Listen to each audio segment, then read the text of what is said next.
वैद्युत द्विध्रुव के कारण वैद्युत क्षेत्र की तीव्रता का डेरिवेशन आज हम स्टेप बाय स्टेप सीखेंगे डायग्राम से। तो चलिए वीडियो को शुरू करते हैं। तो देखो, आज का हमारा टॉपिक है अच्छी स्थिति में वैद्युत क्षेत्र की तीव्रता वैद्युत द्विध्रुव के कारण। तो हमें सबसे पहले एक वैद्युत द्विध्रुव बना लेना है। मान लो यहाँ पर एक वैद्युत द्विध्रुव है, तो यहाँ पर है वैद्युत द्विध्रुव का प्लस क्यू आवेश, यहाँ पर है माइनस क्यू आवेश। ये बिंदु ए है, ये बिंदु बी है। वैद्युत द्विध्रुव के बीच की जो दूरी है वो ले लो, मान लो है 2L, वैद्युत द्विध्रुव के बीच की दूरी। और इस वैद्युत द्विध्रुव का जो है मध्य बिंदु मतलब बीच वाला जो भाग होगा वो मान लो है O। अब बीच वाला भाग O है और पूरी दूरी 2L है, तो यहाँ पर ये वाली दूरी L होगी और ये वाली दूरी भी L होगी। अब हमें वैद्युत क्षेत्र की तीव्रता ज्ञात करना है इसकी अच्छी स्थिति में। मतलब कि मान लो O से लेकर R दूरी पर यहाँ कोई बिंदु है P पर हमें वैद्युत क्षेत्र की तीव्रता ज्ञात करना है। तो रेखा आप लोग सीधा पारिएगा, कीजिएगा। और यहाँ पर मान लो P पर है एक आवेश Q0, परीक्षण आवेश है, यहाँ पर धन परीक्षण आवेश Q0 है। अब P बिंदु पर वैद्युत क्षेत्र की तीव्रता ज्ञात करनी है, जिसकी दूरी जो है यहाँ O बिंदु से लेकर R दूरी है P की। अब जो है डायग्राम से जो है आपका डेरिवेशन अभी 2 मिनट में आ जाएगा। R दूरी पर जो है तीव्रता ज्ञात करनी है। देखो अब क्या होगा, प्लस क्यू आवेश के कारण वैद्युत क्षेत्र की तीव्रता होगी। ये भी प्लस आवेश है, धन परीक्षण आवेश, और ये भी प्लस आवेश है, तो इसके कारण वैद्युत क्षेत्र की तीव्रता इस साइड में जाएगी। और मान लो इसके कारण वैद्युत क्षेत्र की तीव्रता क्या है, E1 है। तो क्या लिखेंगे, प्लस क्यू के कारण क्षेत्र वैद्युत क्षेत्र क्या होगा, E1 बराबर वैद्युत क्षेत्र का फार्मूला 1/4 पाई एप्सिलॉन नॉट, और क्यू है, क्यू के कारण अपान। और यहाँ से जो है P की दूरी क्या है, यहाँ से P की दूरी क्या है, यहाँ तक O तक R है, P से O तक R है, उसके बाद L है। तो हो जाएगा R प्लस L का स्क्वायर, R प्लस L का होल स्क्वायर। अब मान लो माइनस क्यू आवेश के कारण यहाँ पर वैद्युत क्षेत्र की तीव्रता है। माइनस क्यू के कारण क्या होगा, इस साइड में होगा, क्योंकि ये माइनस आवेश है। तो E2 है मान लो इसके कारण वैद्युत क्षेत्र की तीव्रता। अब माइनस क्यू के कारण देखो, के कारण माइनस क्यू के कारण क्षेत्र E2 हो गया। अब E2 बराबर क्या होगा, देखो 1/4 पाई एप्सिलॉन नॉट क्यू अपान। अब देखो माइनस क्यू से P तक की दूरी क्या होगी, O तक की दूरी है R, तो यहाँ Q से लेकर माइनस क्यू से P की दूरी क्या होगी, ये L है। अब R इतना है P से O तक, अब L को हम निकाल देंगे R में से, तो यहाँ से यहाँ तक की दूरी निकल आएगी। मतलब क्या हो जाएगा, R माइनस L का होल स्क्वायर। और देखो अब यहाँ पर दो वैद्युत क्षेत्र निकल कर आ गए। अब E1 की दिशा क्या है, E1 की दिशा है देखो A से P की तरफ, उधर की ओर है ना, A से P की तरफ। E1 की दिशा क्या है, A से P की तरफ। E2 की दिशा क्या है, E2 की देखो P से इधर A की तरफ है, उल्टी दिशा है, P से A की तरफ है। अब सबसे अधिक देखो, जैसे मान लो किसी संख्या में अगर 5 से भाग दोगे और उसी संख्या में 2 से भाग दो, तो सबसे अधिक किसमें आएगा, जब 2 से भाग दोगे कम वाली संख्या से। तो इसी तरह देखो R प्लस L अधिक है R माइनस L से, R माइनस L कम होगा ना, क्योंकि यहाँ पर घट रहा है, यहाँ पर जुड़ रहा है, इसलिए ये अधिक होगा। तो अधिक से जब भाग दोगे तो कम आएगा, मतलब E1 कम रहेगा E2 से। तो यहाँ पर क्या हो जाएगा, E2 जो है अधिक है E1 से, E1 कम रहेगा। तो हमारा परिणामी वैद्युत क्षेत्र क्या होगा, परिणामी वैद्युत क्षेत्र क्या होगा P बिंदु पर, परिणामी वैद्युत क्षेत्र क्या होगा, मान लो E है परिणामी वैद्युत क्षेत्र, E बराबर क्या होगा, ये अधिक है E2 और ये कम है, तो अधिक में से कम को घटा देना है, E2 माइनस E1 हो गया।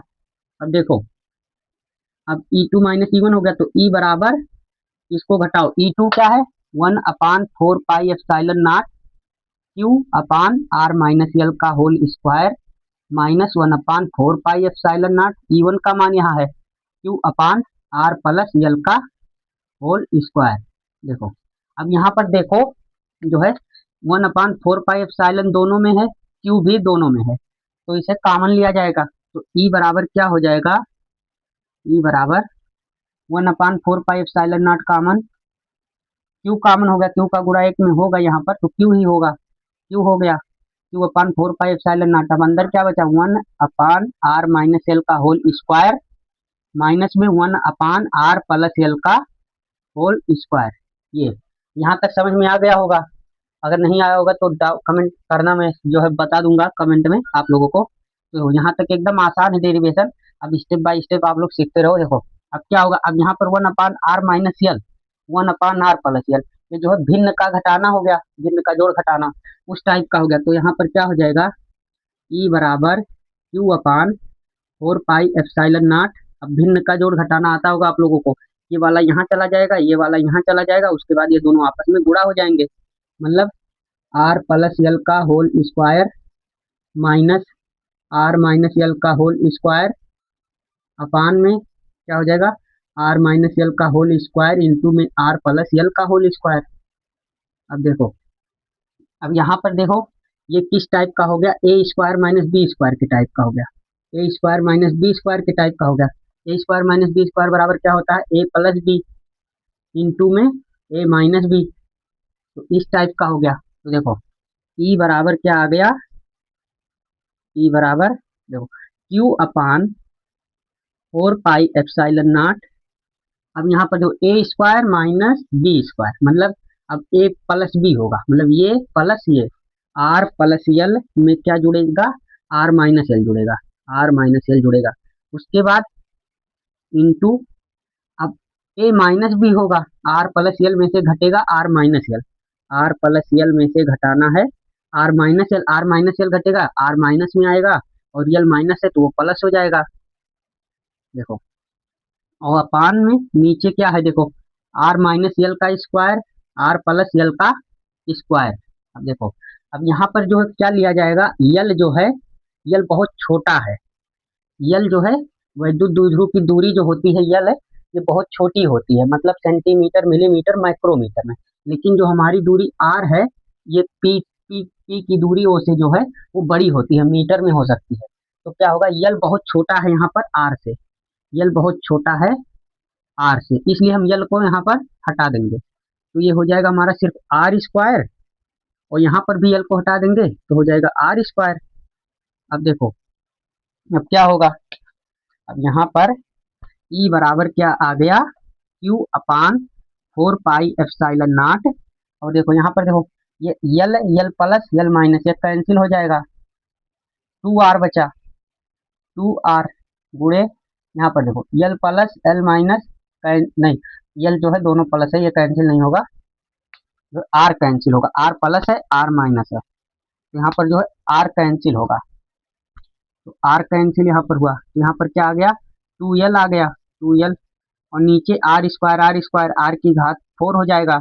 अब देखो अब आगे ई बराबर क्या आएगा, Q upon 4 pi epsilon not, Q upon 4 pi epsilon not, ये कितना हो जाएगा 2, और ये आर एक ऊपर है और 4 नीचे, मतलब एक कट जाएगा, नीचे आर क्यूब बचेगा, ये क्या हो जाएगा 2 गुणे 2l अपान में आर क्यूब बचेगा, आर क्यूब बचा।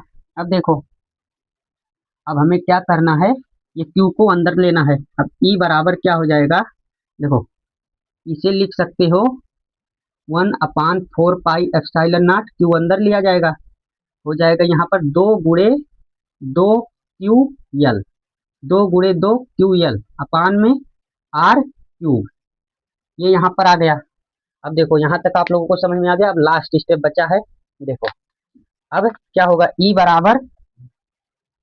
ई बराबर आएगा 1 अपान 4 पाई एप्सिलॉन नॉट, और जो 2 क्यू एल, पी बराबर क्या होता है 2 क्यू एल, ये वैद्युत द्विध्रुव आघूर्ण, पी बराबर 2 क्यू एल होता है। तो यहाँ 2 क्यू एल की जगह पर क्या लिखा जाएगा, इतने पे पी, और 2 बचा है तो हो जाएगा 2 पी अपान में आर क्यूब। ये हमारा जो है फार्मूला आ गया लास्ट वाला, यही हमारा मेन फार्मूला। आप लोगों को स्टेप बाय स्टेप समझाया इसलिए टाइम लगा, लेकिन आप लोगों को एकदम क्लियर हो गया होगा। ये जो है इसका मात्रक क्या होगा, मात्रक देखो वैद्युत क्षेत्र का क्या होता है, न्यूटन प्रति कूलाम, वैद्युत क्षेत्र का मात्रक क्या होगा, न्यूटन प्रति कूलाम। तो आप लोगों को समझ में आ गया होगा ये डेरिवेशन। अब हम अगली वीडियो में मिलते हैं और वहां पर जो है हम करेंगे निरक्षीय स्थिति में डेरिवेशन। तो आज का अगर जो वीडियो आप लोगों को पसंद आया हो, हेल्पफुल लगी हो, तो चैनल को सब्सक्राइब कर दो, वीडियो लाइक कर दो, कोई डाउट हो कमेंट करो। अब हम मिलते हैं अगले वीडियो में।